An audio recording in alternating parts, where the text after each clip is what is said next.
శ్రీ విష్ణు రూపాయ నమ శివాయ. శ్రీ విద్య ప్రేక్షకులకి ఈరోజు స్వాగతం. మేషరాశి, సింహరాశి అలాగే ధనుసు రాశి వారికి కనుక చూసుకున్నట్లయితే ఈ రోజు మీకోసం బాగుండబోతుంది.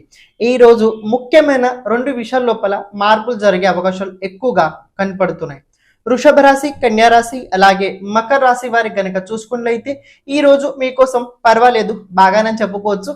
ఆర్థిక వ్యవహారాలు కొద్దిగా చేసేటప్పుడు జాగ్రత్తగా చూసుకొని మేనేజ్మెంట్ చేయడానికి ప్రయత్నించండి. తొందరపాటులో డిసిషన్స్ ఫైనాన్స్ లోపల అస్సలు తీసుకోకండి అని మాట ఎవరికి ఇవ్వకండి. మిథున రాశి, తులారాశి అలాగే కుంభరాశి వారి కనుక చూసుకున్నట్లయితే ఈ రోజు మీకోసం పర్వాలేదు, బాగానే చెప్పుకోవచ్చు. ధన ప్రాప్తి యోగం ఉండబోతుంది.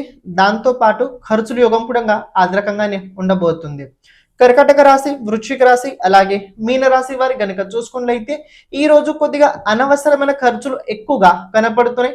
స్నేహితులతో పాటు చిన్న చిన్న గొడవలు జరిగే అవకాశాలు ఉన్నాయి. ఈ రోజు ఎవరి జోలికి అస్సలు వెళ్ళకండి. మీ పని పూర్తి చేయడానికి మీరు ప్రయత్నించండి.